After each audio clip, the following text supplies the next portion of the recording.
Yo guys, this is Sipping Tea with Corey D. It's tea time, baby. Let's go.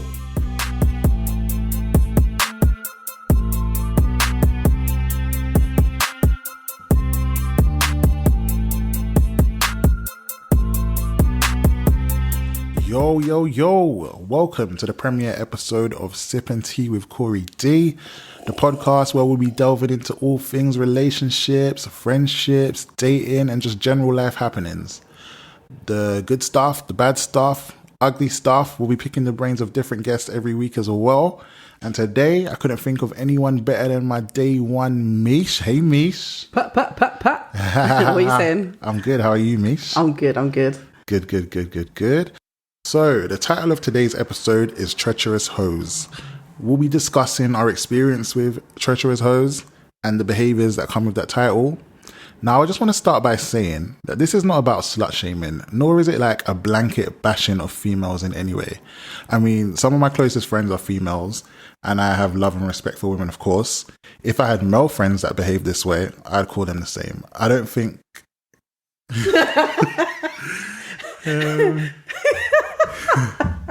Why did it do that? Honey. Do you think it caught it? Yeah. My bad, folks. I got a notification on my laptop and I thought it picked it up in the recording, but it didn't. So safe to continue. As I was saying, I think the word hoe does not need to be gender specific. It can it can relate to anyone. Enemies, boy or girl. 100%. Anybody can be a hoe. That said, most of our experiences are with specifically females, and that's what we're going to be talking about today. So let's get into it by, I think, defining what a treacherous hoe is.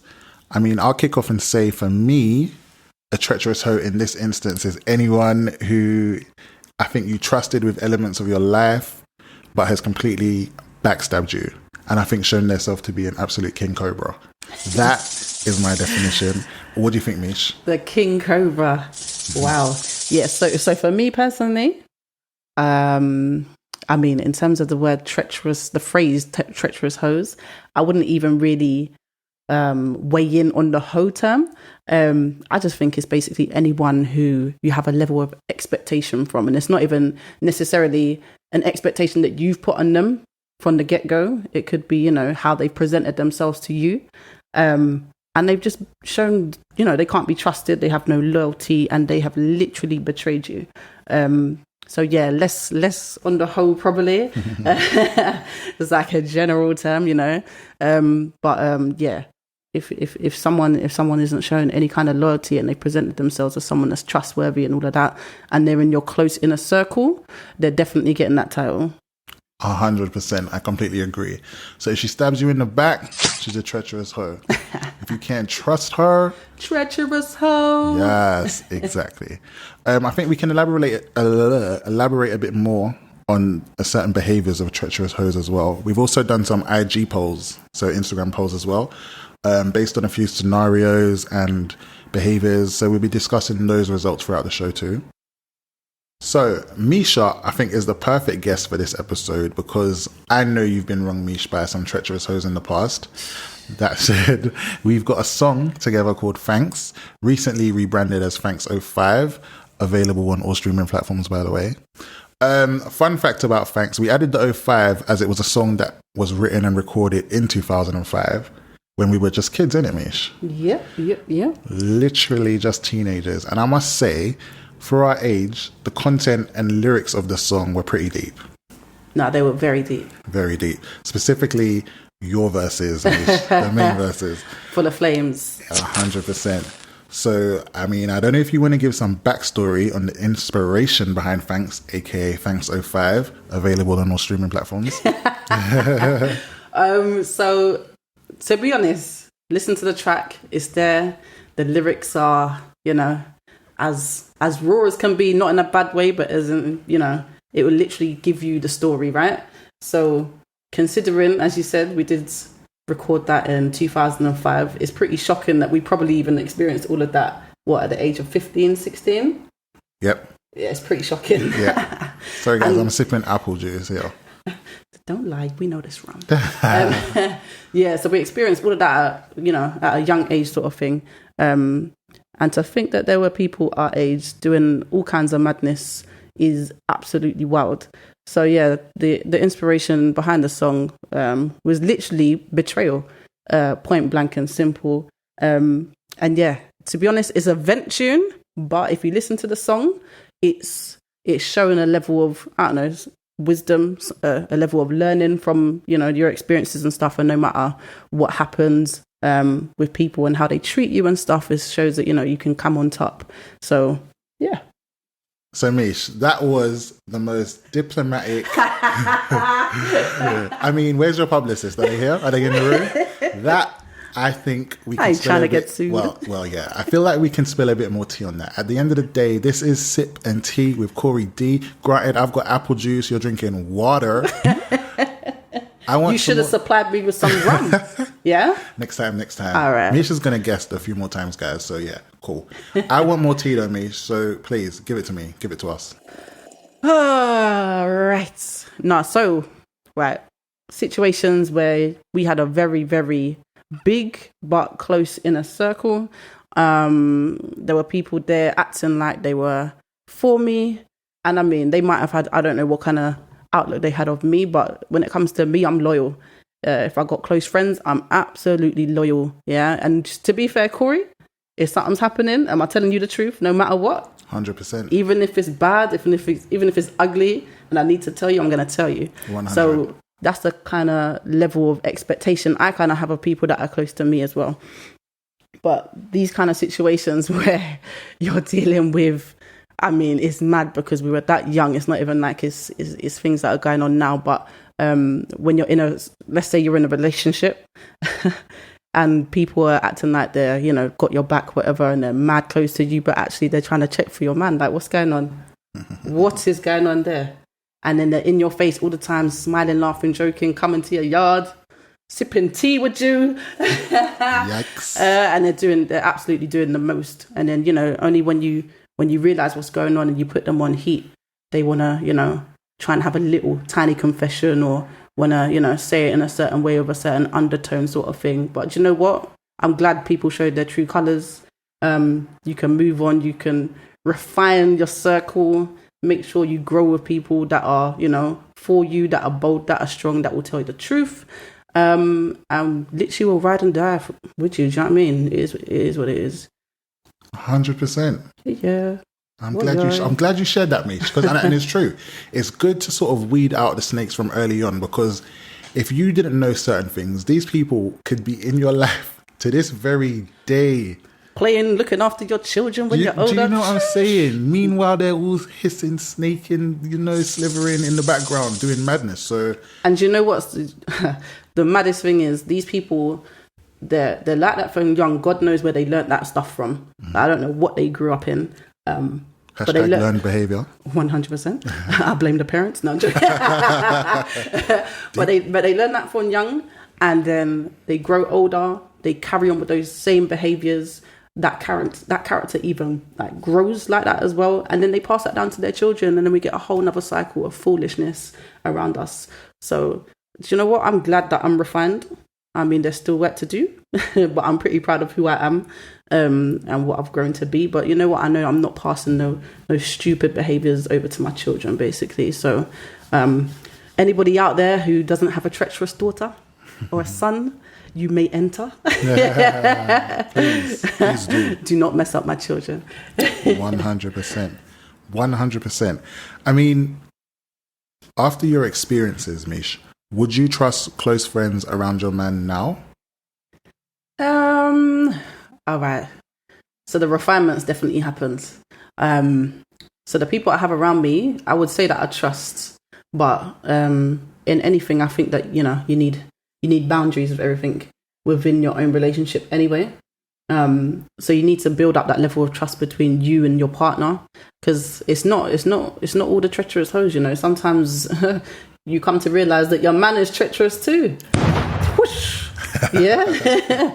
Because whatever they're allowing to enter into, and that will divide up your relationship, it is what it is. So sometimes that's a good thing. It will show you early on. But yeah, in terms of close friends, we just weigh in on the boundaries, and you just make sure you communicate that from the get-go, to be honest. 100%. And I think what you touched on there is it definitely does take two to tango.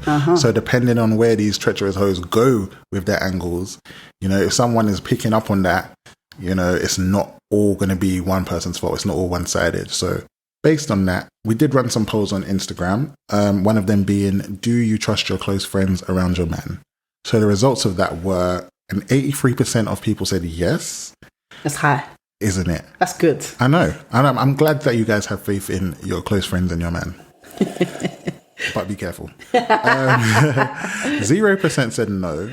And we do have 17% for some, not all, which I do think is probably a realistic answer. It's healthy. Yeah, definitely. Because not everyone is going to be the same. Not everyone is going to be a treacherous hoe. We know that. And we don't know how new that friend is.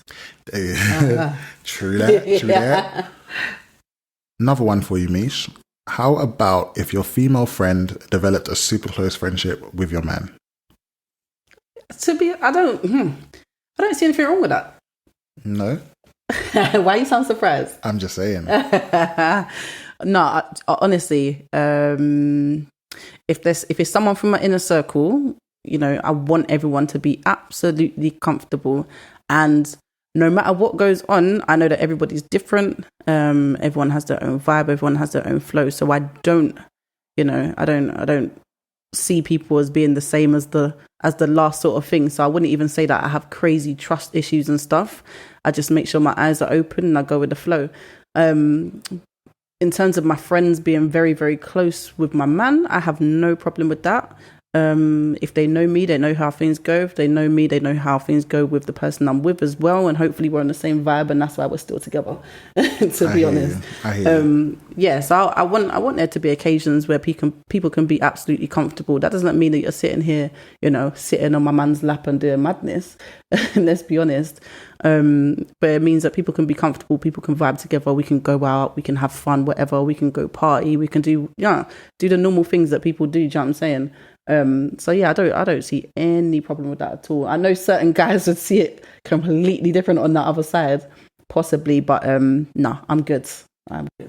So, I mean, your response is interesting because, again, this is something that we polled on Instagram. The question being, would you be concerned if your female friend developed a super close friendship with your man? So 50% of people said yes to that. I'm not surprised by that, though. I'm not. Neither am I, to be fair. But if they're the same people who answered on the last poll, that's a madness. Because they said that more of them trusted their friends. So I'm wondering why they would say that now. So I feel there's a difference between trusting your friend around your man and then them having a super close relationship. Because picture this, you're at home chilling, your man's not at home, or your man is at home actually. Picture this, you're at home chilling, your man is at home, his phone is being blown up, text messages. You're wondering who's texting him, and it's your good friend. Why is she texting your man? All right, so that's different though, right? Yeah, scenarios. Okay, right. That's a good example, because also I believe, you know, no. You got to set boundaries regardless. It doesn't mean everything's free and everything's open. You still need to have to, you know, you have to know how things go, right? Yeah. I remember. I'm going to bring up a little example. Spill the tea. There was one girl that I definitely know liked my man 100%, and she was doing everything. And one time we were sitting down, and bear in mind, me and her weren't close, so we looked at each other and we knew what the deal was basically. But one time she called him at 11:30 at night, and we're sitting down watching a movie. I'm like, what the hell is going on here? Red flag. And then I looked at him and I was like, really? I was like, answer the phone.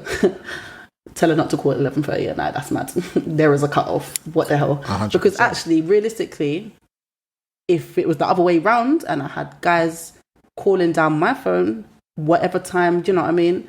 I am not your next of kin. There should be no emergency calls. Unless you have a child with that person, nah, it's not going to happen.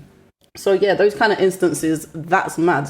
But in that, there should be boundaries. Also, if your man knows that you and this certain girl, you know, maybe you broken ties, you're not actually tight anymore, you're not friends.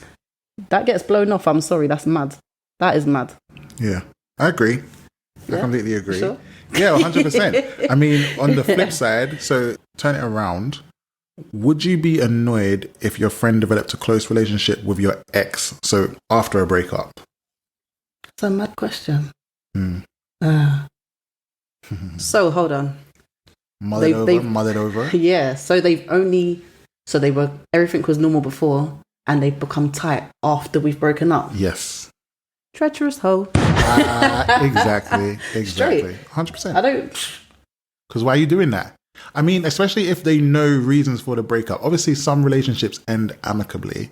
If it was a dirty breakup. Yeah, let's be honest. Yeah. Because there is a clear difference. Yeah, right? 100%. Because if I've broken up with this person, you know, it doesn't necessarily mean that we're enemies or whatever. It just might not have worked out. Yeah. And that is the flip side.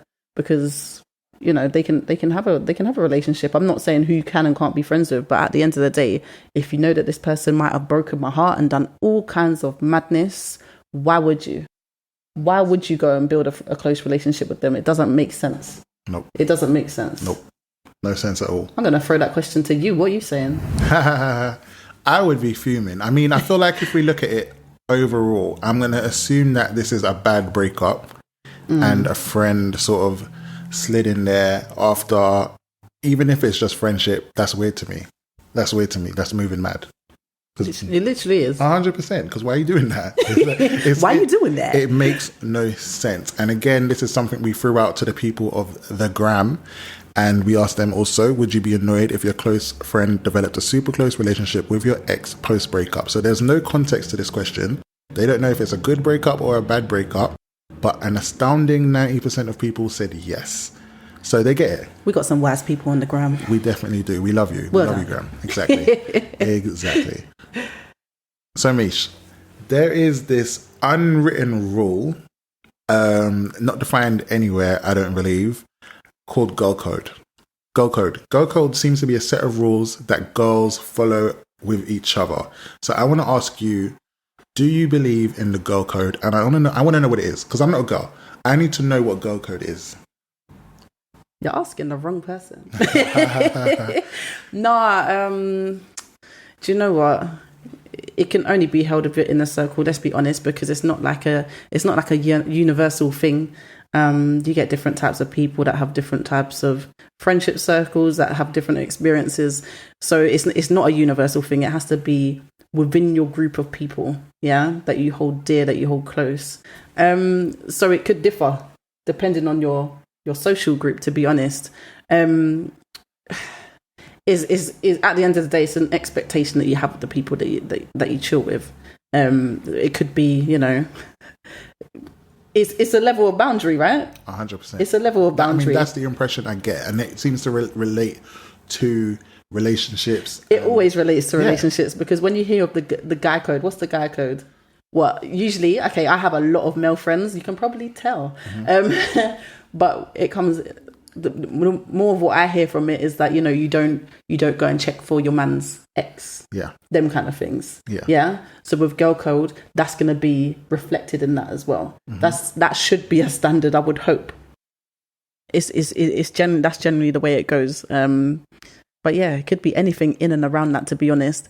I feel like the maddest thing is that we actually have to say there's a girl code or a guy code. It's not like something that's naturally embedded on us. So I don't know, are we naturally treacherous? I don't know what's going on. Because why are we even having to stamp that and say, X, Y, Z, you should not do this, you should not do that, or you should do this in this instance? That's wild, realistically. I mean, I would hope that people had some sort of moral obligation to understand these things and to not overstep boundaries, know what the boundaries are without them having to be defined. There's some things you just don't do.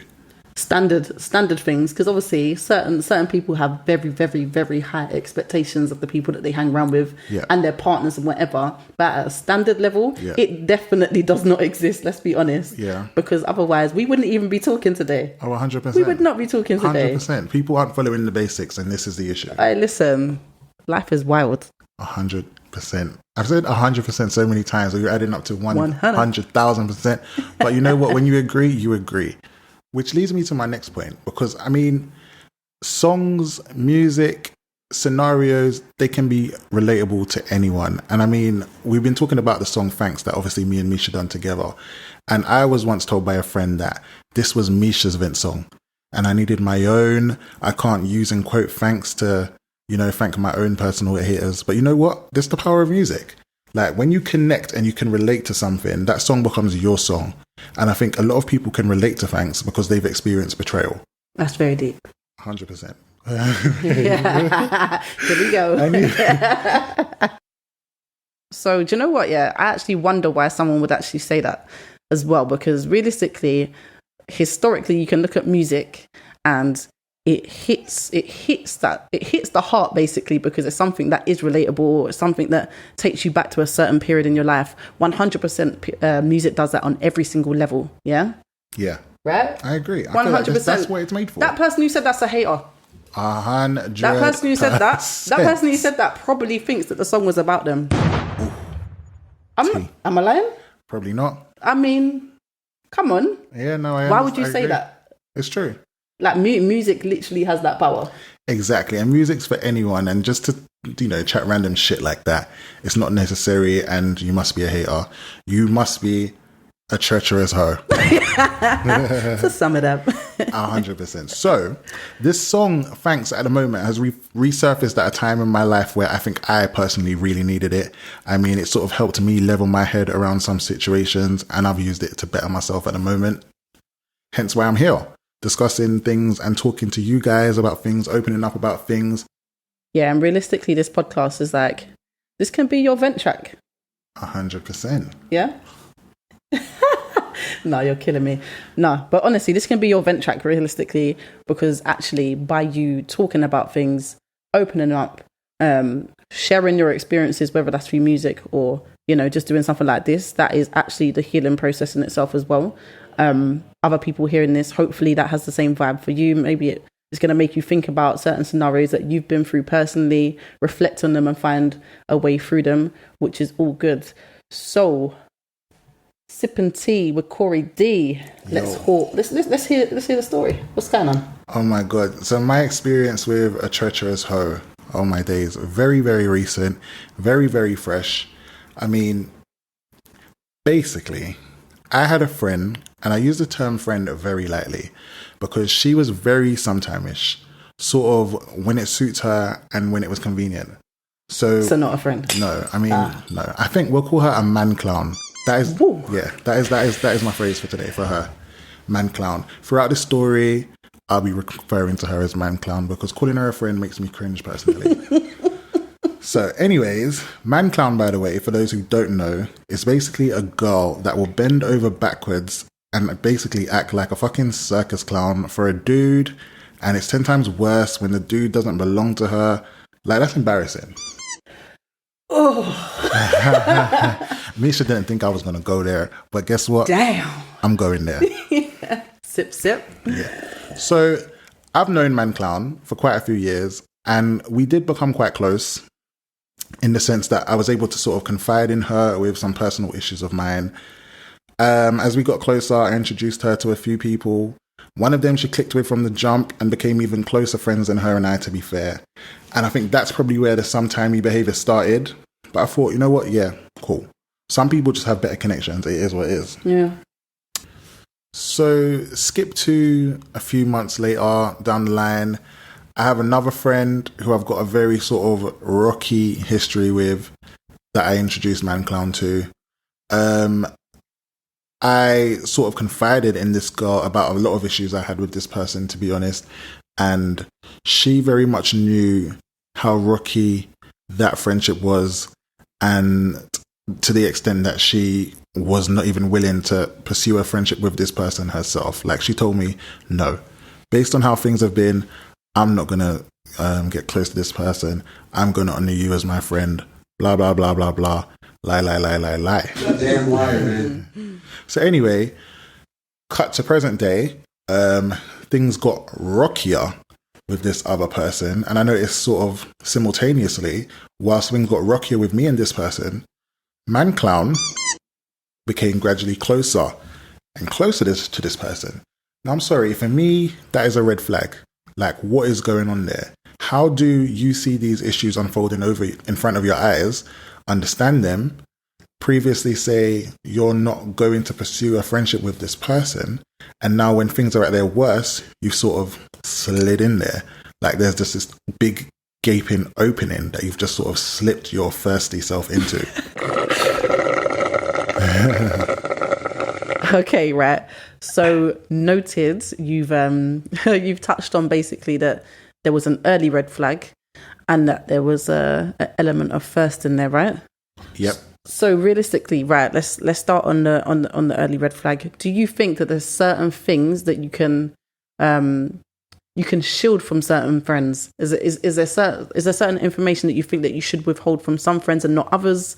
Because, you know, at periods of time, they're going to show certain red flags within your friendship. Not everyone's going to be perfect. What do you do? What do you do? How do you distinguish between, okay, that friend I can trust that with, but that friend I can't, and whatever? How does it run? It's difficult because I guess it depends on the type of red flag they gave you earlier on. So for me, this girl sort of highlighted to me that she's sometimey. Now, sometimey for me, okay, that's one thing.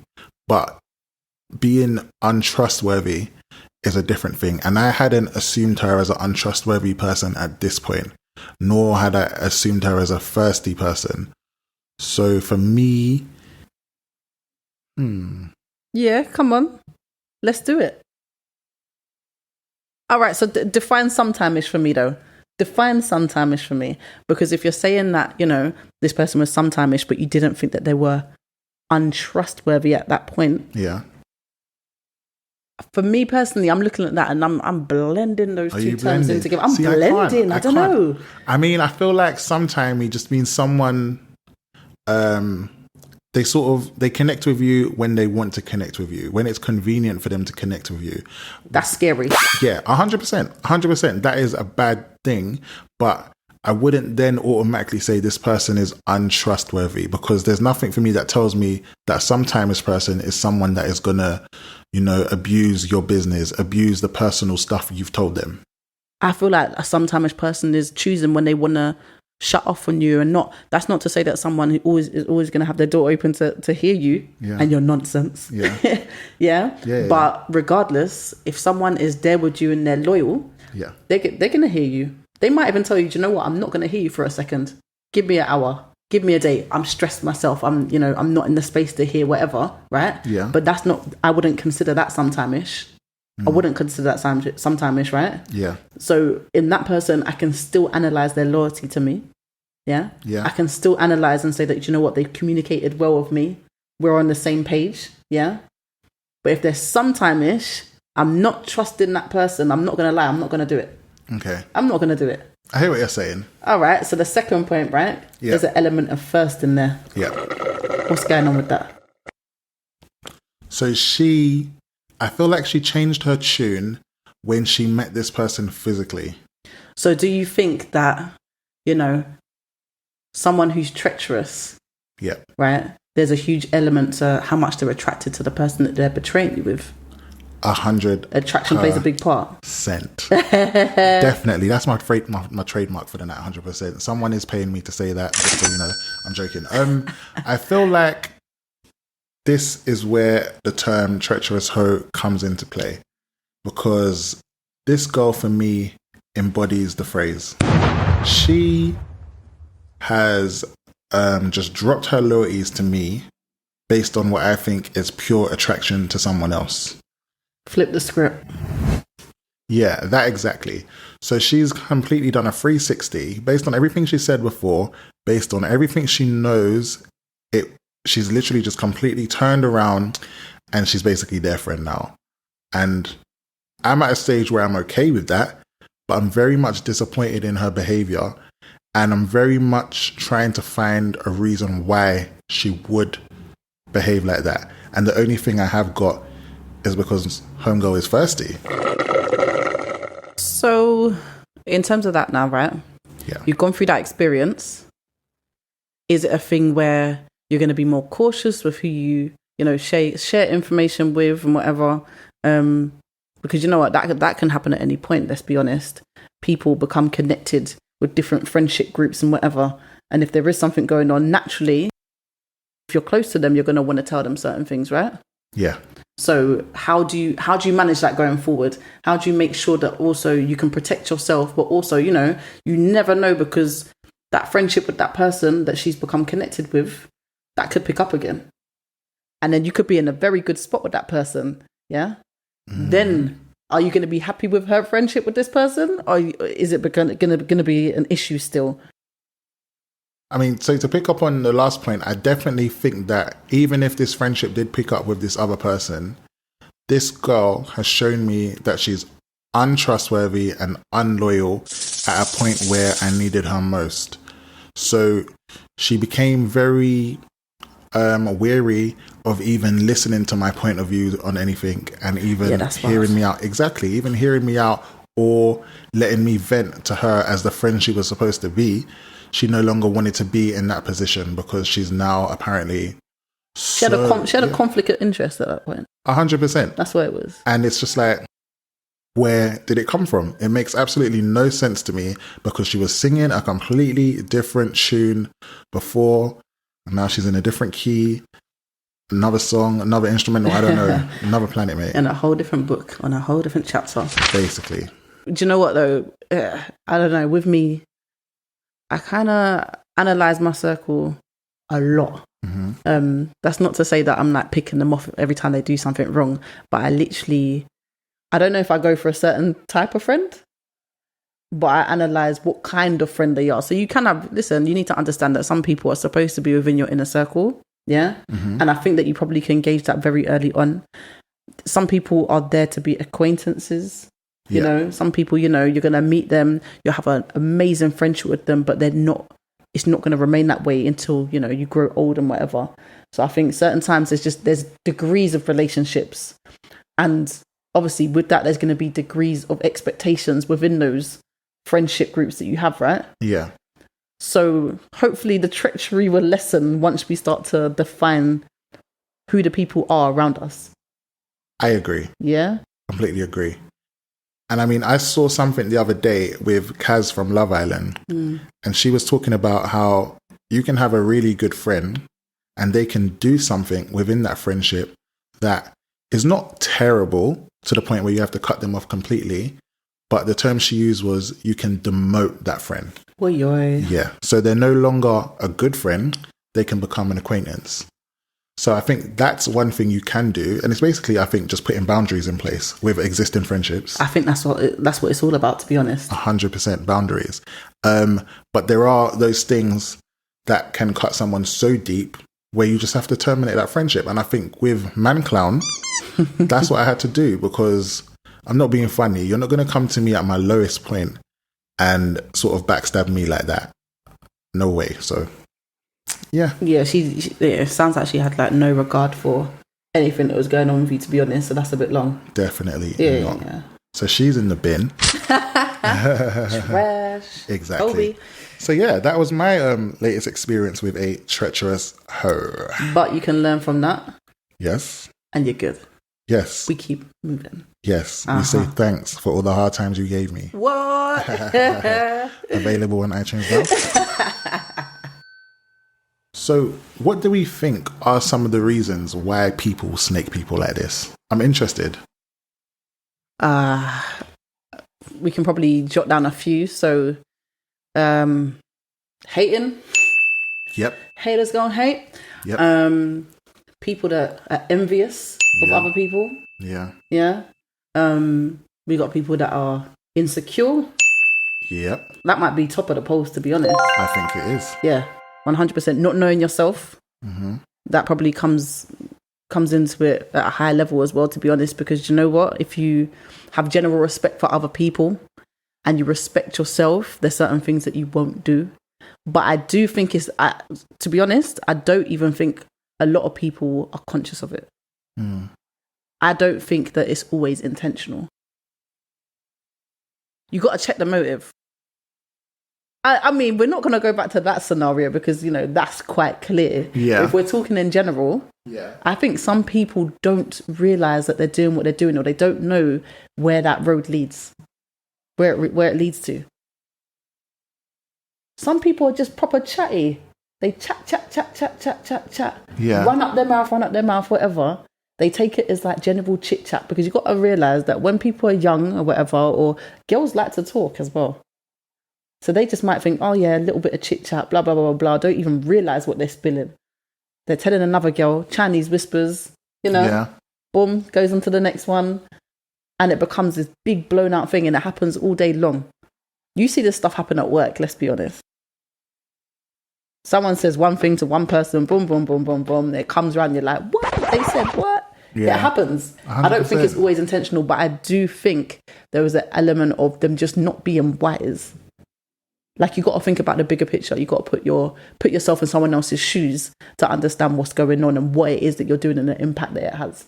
So I don't think it's always, them just trying to be mad, but it doesn't still take away it doesn't take away the title from them. They still need to know that, there's levels to this. I hear you. So what are you saying? So it threw me, because for me, I feel like everybody has to have a level of self-awareness. We hope.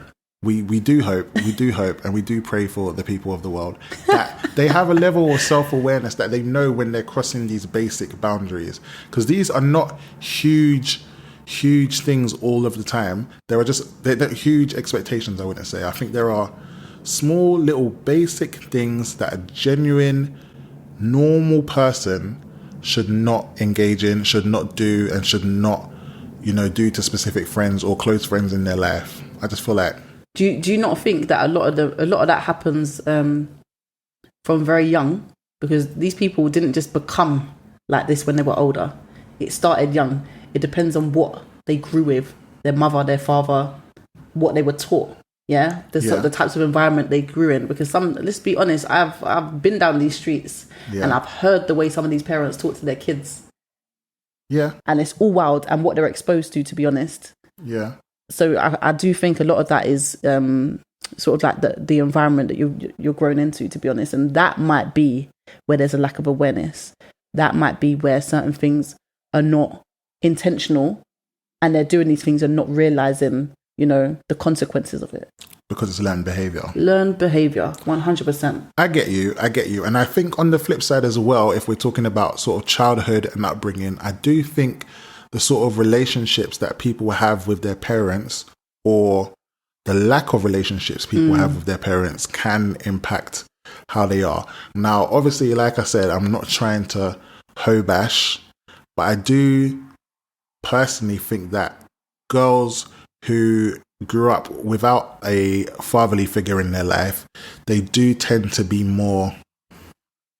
I'm trying to think how to say this without every female in the world coming knocking at my door with pitchforks. They tend to be more, I'd say... Is it the attention?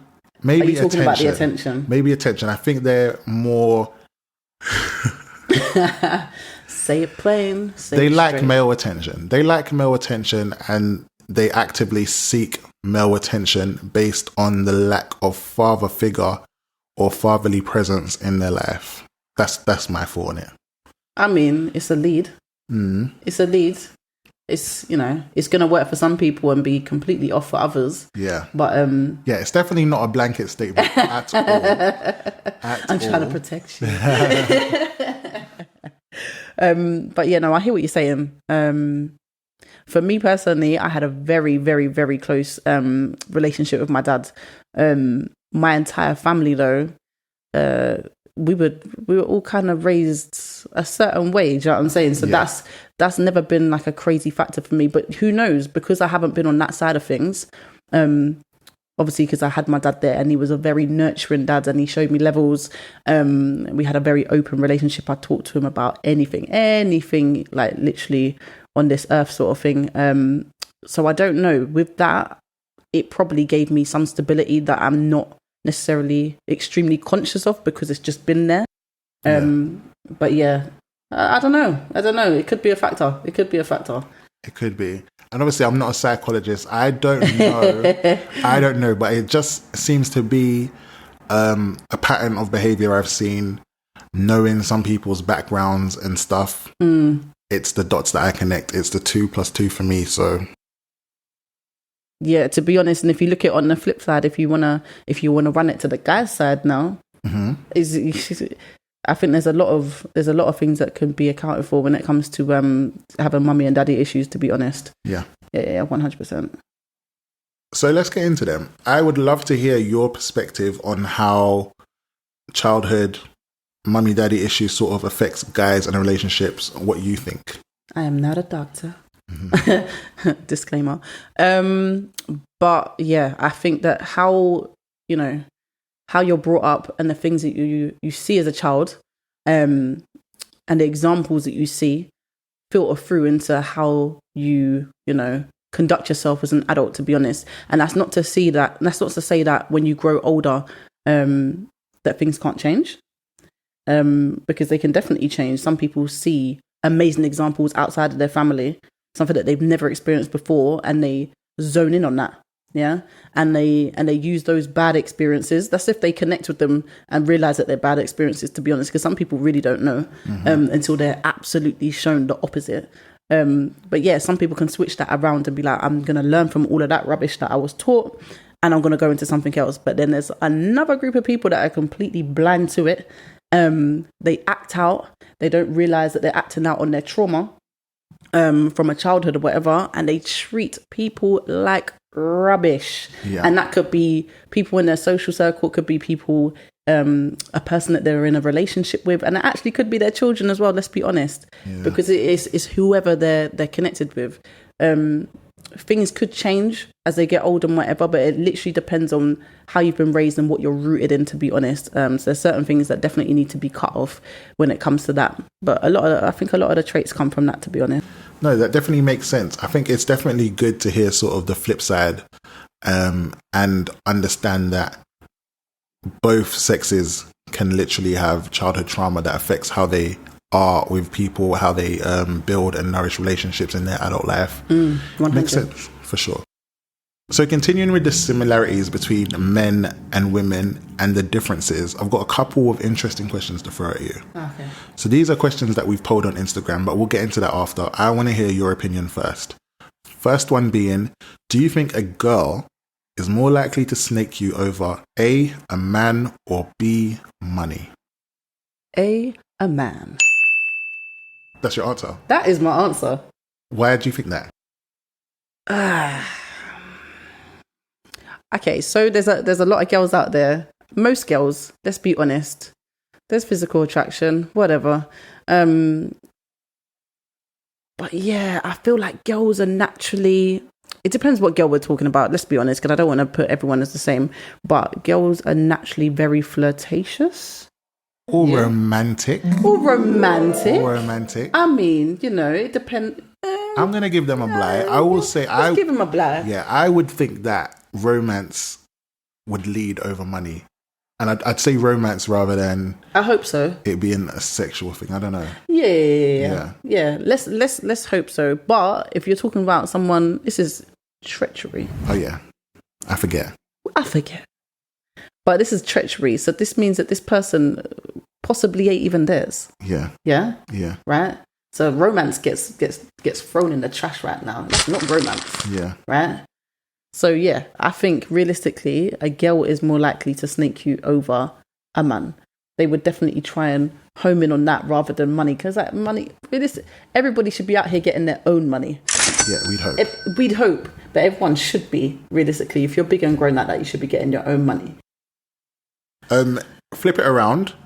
Do you think that a man is more likely to snake you over a man? Oh wait, that's wrong. That's completely wrong. Do you think, to save that for another show, do you think that a man is more likely to snake you over A, a girl, or B, money?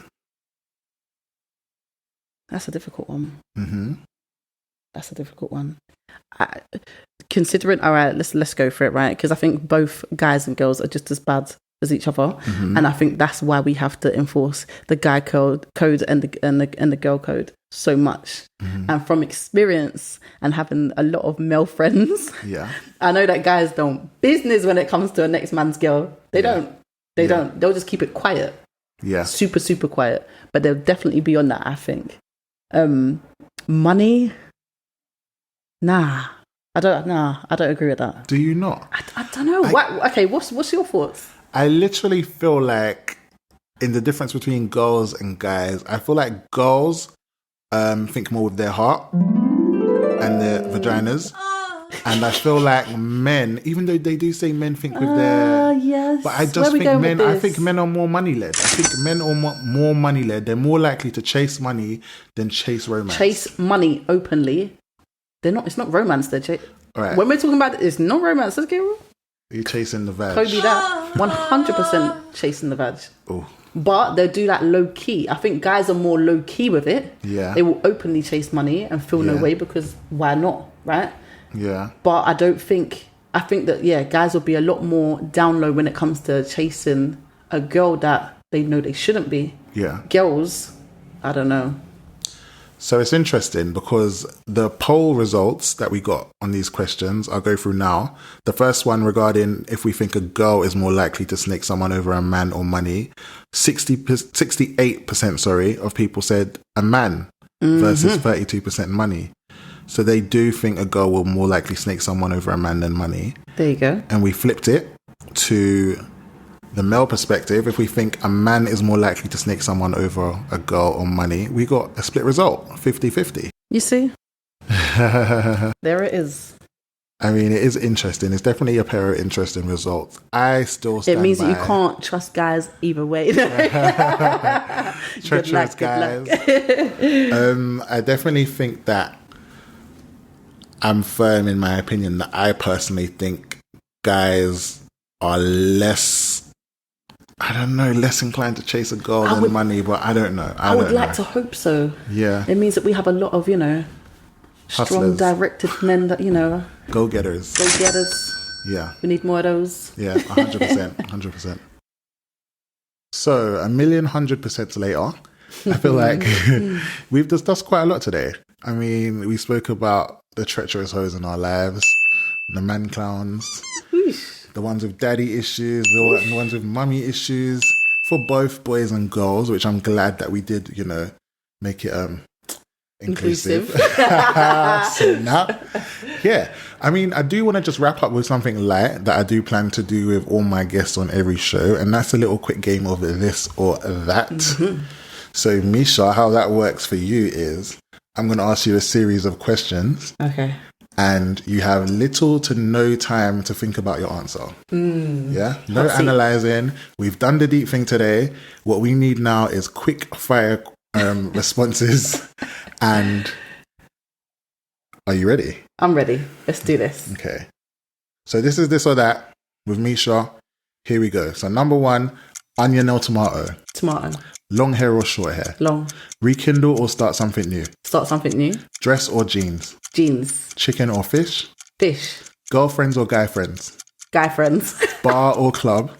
Bar. Second chances or bye Felicia? Bye Felicia. Attend a party or host a party? Host. Hills or flats? Flats. I'm tall. Boom. Damn. We're done. That was easy. Nothing too crazy in that. Thanks for that. Thank you.